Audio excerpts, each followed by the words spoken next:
Dear students, welcome to my next lecture on seed plants without fruits.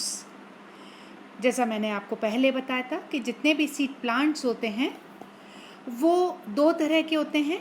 One is with fruits and another is without fruits, यानी angiosperms and gymnosperms जिन्हें कहा जाता है. तो ये जो सीड प्लांट्स होते हैं ये सिंपलर सीड प्लांट्स होते हैं जिसके अंदर मेगा स्पोरोफिल के ऊपर डायरेक्टली ओव्यूल्स लगे होते हैं जो कि नेकेड होते हैं और after fertilization they converted into seed. तो सीड्स जो हैं वो कवरिंग के अंदर नहीं है, ओवरी के अंदर प्रेजेंट नहीं होते, hence they do not form the fruits. That's why they are called seed plants without fruits, or we can also say they are gymnosperms क्योंकि सीड्स जो होते हैं वो नेकेड होते हैं, ओवरी में कवर्ड नहीं होते हैं. ये वर्ड जो है जिम्नोस्पर्म्स, इसको सबसे पहले इस्तेमाल किया था थियोफ्रेस्टस ने in his book inquiry into plants. और ये जो सीड प्लांट्स होते हैं, as I told you earlier, they are the most ancient seed plants जो कि पेलियोजोइक एरा के अंदर ओरिजिनेट हुए थे. और ये जो सीड प्लांट्स हैं ये पेलियोजोइक एरा के अंदर जो अपर डेवोनियन पीरियड है इसमें ओरिजिनेट हुए थे. जैसे ही ट्रोस्पोरी का ओरिजिन हुआ था उसके साथ ही प्रिमिटिव सीड फर्न्स डेवलप हो गए थे और लेट कार्बोनीफेरस पीरियड और अपर कार्बोनीफेरस पीरियड तक आते ये सीड फर्न्स जो है पूरे फ्लरिश हो गए थे. And after that Mesozoic era के अंदर Jurassic and Cretaceous period, lower Cretaceous period में ये पूरे अपनी फुल फॉर्म स्टेज के अंदर थे, पूरे काफ़ी अच्छे से फ्लरिश हो गए थे अर्थ सरफेस के ऊपर. तो ये जो जिम्नोस्पर्म्स होते हैं ये mostly they are evergreen trees और श्रब्स बहुत रेयरली होते हैं. एक ही श्रब है जिम्नोस्पर्म्स में जो कि एफिड्रा है. इसके अलावा सारे mostly they are evergreen trees और इनमें ज़ीरोफिटिक अडेप्टेशंस पाए जाते हैं. मेन प्लांट बॉडी जो होती है इनकी स्पोरोफिटिक होती है and reproductive structures are produce in cones. This is very important कि यहाँ पर जो रिप्रोडक्टिव स्ट्रक्चर्स होते हैं ये कोन्स के अंदर प्रोड्यूस होते हैं. ये जो सीड प्लांट्स होते हैं, ये जिम्नोस्पर्म्स जो होते हैं ये मोनोइशियस भी हो सकते हैं, डायोइशियस भी हो सकते हैं. अगर मोनोइशियस है तो मेल और फीमेल कोन्स जो हैं एक ही प्लांट के अंदर लगेंगे. अगर डायोइशियस है तो मेल प्लांट अलग होगा और फीमेल प्लांट अलग होगा. और ये जो कोन्स होते हैं दे कैन ऑल्सो बी मोनोस्पोरेंजिएट और बाईस्पोरेंजिएट कोन्स हो सकते हैं. तो यहाँ पर हम बात करते हैं जो कोन्स प्रोड्यूस होते हैं वो दो तरह के प्रोड्यूस होते हैं. One is male cone, another is female cone. ये जो मेल कोन और फीमेल कोन है ये बेसिकली माइक्रोस्पोरोफिल्स और मेगास्पोरोफिल्स के कॉम्पैक्टली अरेंज होने से बनते हैं. और ये क्या होती है माइक्रोस्पोरोफिल्स और मेगास्पोरोफिल्स? माइक्रोस्पोरोफिल्स वो फर्टाइल लीव्स होती हैं जिनके एक्सिल में माइक्रोस्पोरेंजिया लगे होते हैं और मेगास्पोरोफिल्स वो फर्टाइल लीव्स होती हैं जिसके एक्सिल में मेगास्पोरेंजिया लगे होते हैं. तो जब ये लीव्स सेंट्रल एक्सेस के ऊपर कॉम्पैक्टली अरेंज होती हैं तो they form male and female cones. और जैसा कि मैंने पहले भी बताया था क्योंकि ये स्पोरोफिटिक प्लांट बॉडी होती है तो दो तरह के स्पोर्स प्रोड्यूस करती है. One is microspores, another is megaspores. तो अब ये जो स्पोर्स का प्रोडक्शन होता है ये किस प्रकार से होता है? माइक्रोस्पोर्स के प्रोडक्शन को हम कहते हैं माइक्रोस्पोरोजेनेसिस और मेगास्पोर्स के प्रोडक्शन को हम कहते हैं मेगास्पोरोजेनेसिस. तो हम बात करते हैं माइक्रोस्पोरोजेनेसिस की.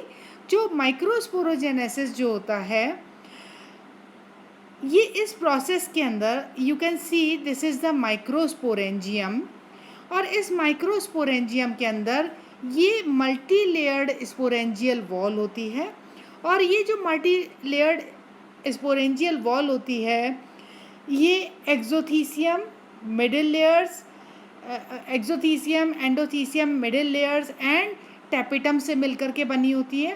Tapetum is basically a nutritive tissue that provide nutrition to developing spores. तो यहाँ पर स्पोरेंजियल वॉल क्या हो गई, मल्टी लेयर्ड वॉल हो गई. इसके अंदर जो ये रेड कलर का स्ट्रक्चर दिख रहा है, दिस इज स्पोरोजिनस टिश्यू. अब यहाँ पर ये जो स्पोरोजिनस टिश्यू है, ये इसकी हर cell it act like a microspore mother cell, और हर microspore cell undergoes reduction division and forms spore tetrad. और ये this is the tetrahedral tetrad of microspores. और जब एक माइक्रोस्पोर को हम देखेंगे तो इसमें जो आउटर मोस्ट लेयर होती है, दिस इज एक्साइन. ये अंदर की जो थिन लेयर है, दिस इज कॉल्ड इंटाइन. और ये दिस इज द न्यूक्लियस. तो ये जो माइक्रोस्पोर है, ये एक्साइन, थिक वॉल्ड एक्साइन और इंटाइन से मिलकर के बना होता है. और ये माइक्रोस्पोर जो है, it act like a mother cell of the male gametophyte. यानी मेल गैमेटोफाइट का डेवलपमेंट माइक्रोस्पोर के अंदर होता है, जिसे मैंने कहा था एंडोस्पोरिक टाइप ऑफ डेवलपमेंट. अब ये जो माइक्रोस्पोर्स डेवलप होते हैं, ये माइक्रोस्पोर्स जैसे ही बने एंजियोस्पर्म्स की तरह, ऐसा नहीं है कि जैसे ही माइक्रोस्पोर्स या पॉलन ग्रेन बने वैसे ही ये माइक्रोस्पोर्स माइक्रोस्पोरेंजियम से डिहाइज हो जाएंगे पॉलिनेशन के लिए, और फर्दर ये जाकर के स्टिग्मा पे गिर जाएंगे. पर in case of gymnosperms, this is a very important feature कि development of male gametophyte takes place partially before pollination. Partially कब होता है, बिफोर पॉलिनेशन इनके अंदर मेल गैमेटोफाइट का डेवलपमेंट होता है. तो यहाँ पर ये जो मेल गैमेटोफाइट का डेवलपमेंट है, ये मेल गैमेटोफाइट का डेवलपमेंट हम दो स्टेज में देखेंगे. One is before pollination, another is after pollination.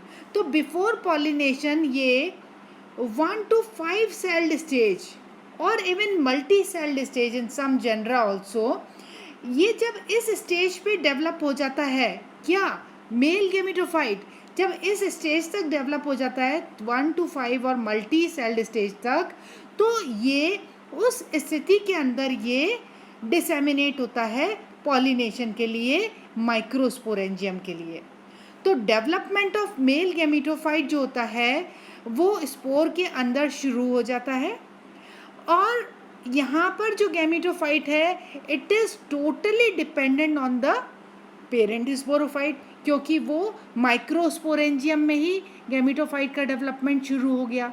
तो यहाँ पर गैमेटोफाइट जो होता है, चाहे वो मेल हो या फीमेल गैमेटोफाइट हो, जिम्नोस्पर्म्स के केस के अंदर ये मेल और female gametophytes, they are highly reduced and they are totally dependent on the parent sporophyte.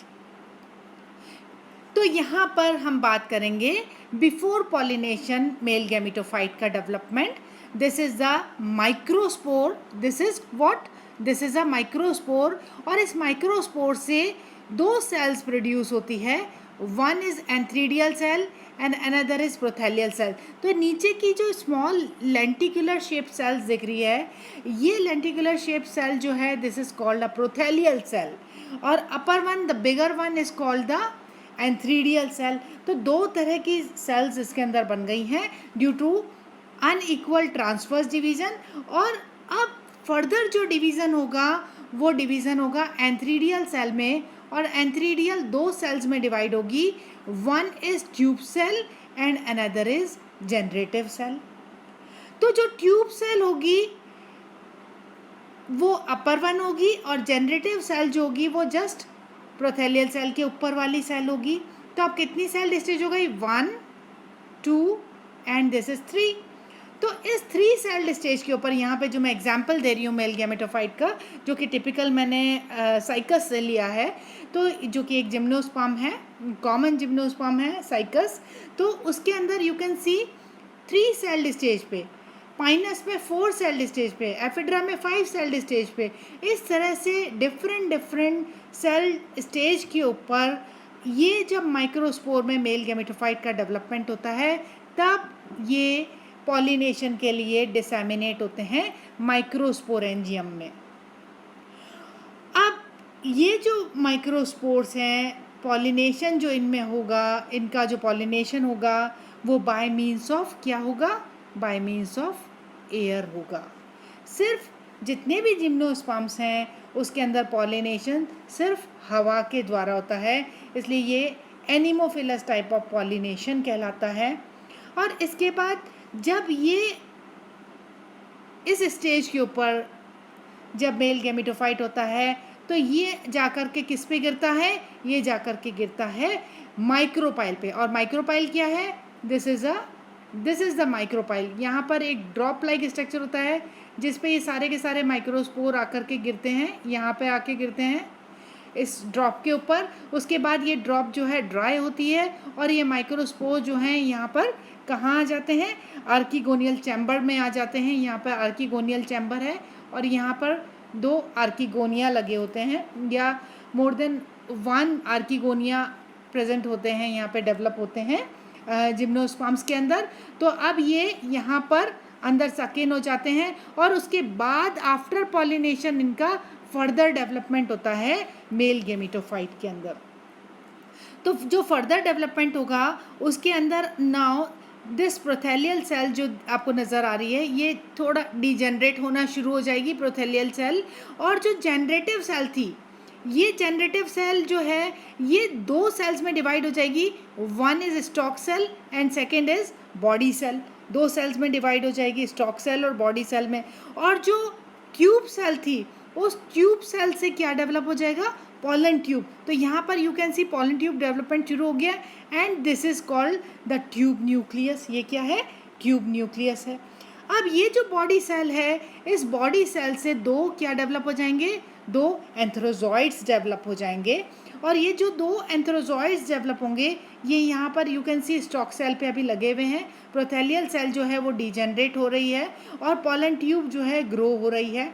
और फर्दर ये प्रोथेलियल सेल डिजेनरेट हो जाएगी, स्टॉक सेल डिजेनरेट हो जाएगी और जो पॉलन ट्यूब है उसमें ये एंथ्रोजॉइड्स क्या होंगे? ये मूव कर जाएंगे पॉलन ट्यूब के अंदर। सो this is the structure of male gametophyte of gymnosperm, जिसमें किसका डेवलपमेंट हो गया है? 2 मेल गैमेट्स का या एंथ्रोजॉइड्स का डेवलपमेंट हो गया है।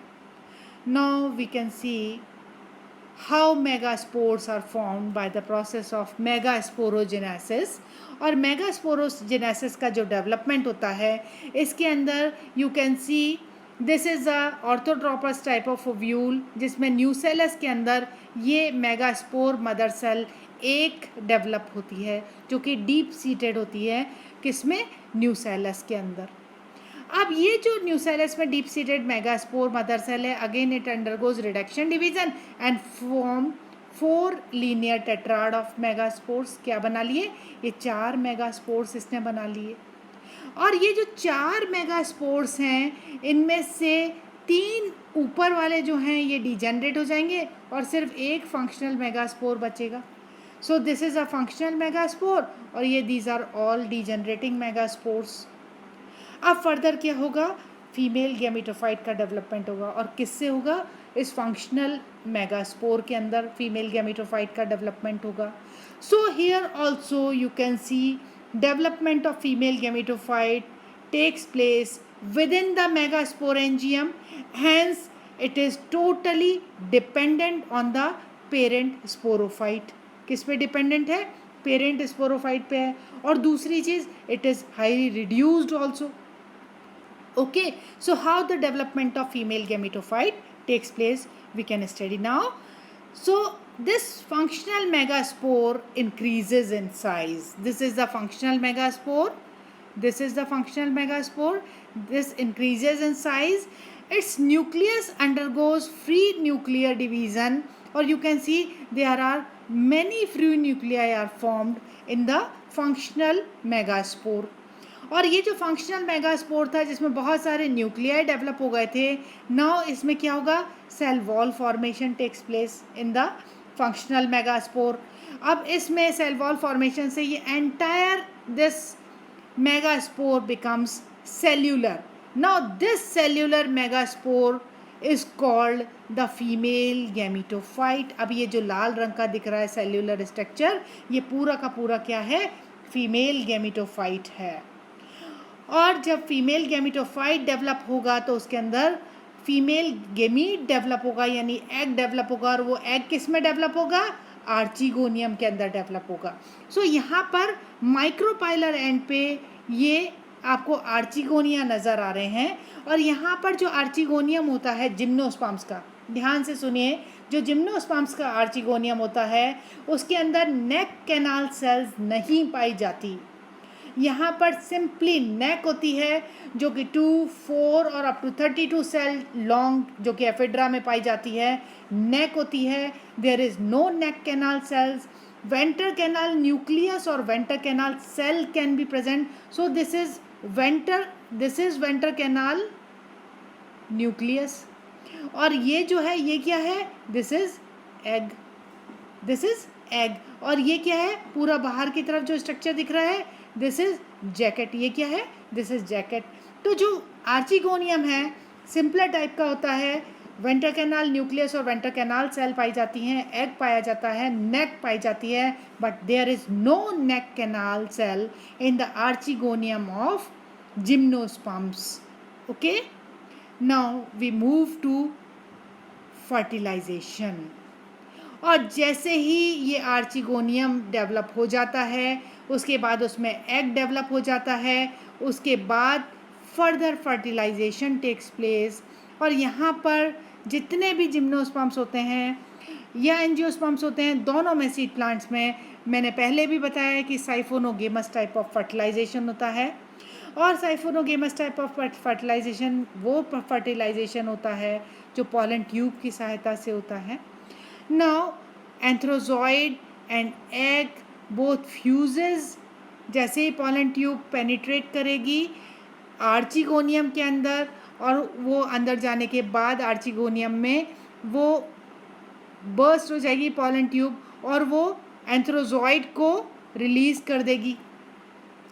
Even more than 1 egg can be fertilized, so polyembryony can be present due to fertilization of more than 1 egg in the female gametophyte, क्योंकि आर्चिगोनिया एक से ज़्यादा डेवलप होते हैं और जो मेल गेमीट्स है वो दूसरे एग को भी फर्टिलाइज कर सकता है। तो polyembryony can be present due to fertilization of more than 1 egg, और क्या बन जाएगा, जाइगोट बन जाएगा। किस में बनेगा, आर्चिगोनियम में बनेगा। सो दिस इज आर्चिगोनियम जिसके अंदर क्या डेवलप हो गया, जाइगोट, और we can say it is oospore, क्योंकि ये 2 गेमीट्स के फ्यूजन से बना है, तो ये क्या हो जाएगा, डिप्लॉयड है, 2n है, और it act like a mother cell of the future sporophytic generation, क्योंकि उससे क्या डेवलप होगा, एम्ब्रियो डेवलप होगा, और इस एम्ब्रियो ये किस में डेवलप होगा, फ्यूचर स्पोरोफाइट के अंदर डेवलप हो जाएगा फर्दर। ठीक है, तो यहाँ पर जो एम्ब्रियो का डेवलपमेंट होगा वो मीरोब्लास्टिक होगा। मीरोब्लास्टिक माने जब ये जाइगोट 2 सेल्स में डिवाइड होगा तो ऊपर की सेल बनेगी apical cell, this is apical cell, and this is basal cell. तो फर्दर जो डेवलपमेंट होगा एम्ब्रियो का किससे होगा, बेसल सेल से। एंजियोस्पर्म्स में आपने पढ़ा था एपिकल सेल से एम्ब्रियो का डेवलपमेंट होता है, बट जिम्नोस्पर्म्स में ये मीरोब्लास्टिक होता है, यानी बेसल सेल से एम्ब्रियो का डेवलपमेंट होता है। तो एम्ब्रियो के डेवलपमेंट जो है इसीलिए कहा जाता है मीरोब्लास्टिक है। और यहाँ पर जो एम्ब्रियो डेवलप होगा उसमें 2 या उससे ज़्यादा कोटाइलिडन्स डेवलप हो सकते हैं। ओके, मैंने ये भी बताया यहाँ पे पॉलीएम्ब्रियोनी पाई जा सकती है, वो नॉर्मल भी हो सकती है due to fertilization of more than 1 embryo, और क्लीवेज भी हो सकती है क्योंकि जाइगोट के अंदर डिवीजन हो जाएगा, उसके बाद जो एम्ब्रियोज हैं मल्टीपल डेवलप हो सकते हैं, तो वो क्लीवेज पॉलीएम्ब्रियोनी हो जाएगी। तो एम्ब्रियो का जैसे ही डेवलपमेंट होता है जाइगोट के डेवलपमेंट के साथ, और यहाँ पर फीमेल गैमेटोफाइट जो होता है क्योंकि एंडोस्पर्म का डेवलपमेंट जो है ये फर्टिलाइजेशन के द्वारा नहीं होता है, इसीलिए क्या होगा, ये हैप्लॉइड होता है और directly female gametophyte functions as endosperm. So यहाँ पर अगर हम कंपैरेटिव बात करें एंजियोस्पर्म से, तो एंजियोस्पर्म में मैंने कहा था ट्रिपल फ्यूजन और डबल फर्टिलाइजेशन से एंडोस्पर्म बनता है और ट्रिप्लॉइड होता है। But in case of gymnosperms endosperm जो होता है वो हैप्लॉइड होता है। और जो नेकेड ओव्यूल है ये after fertilization it develops into seed and इसके जो इंटेग्यूमेंट्स होते हैं वो क्या बना लेते हैं, सीड कोट बना लेते हैं।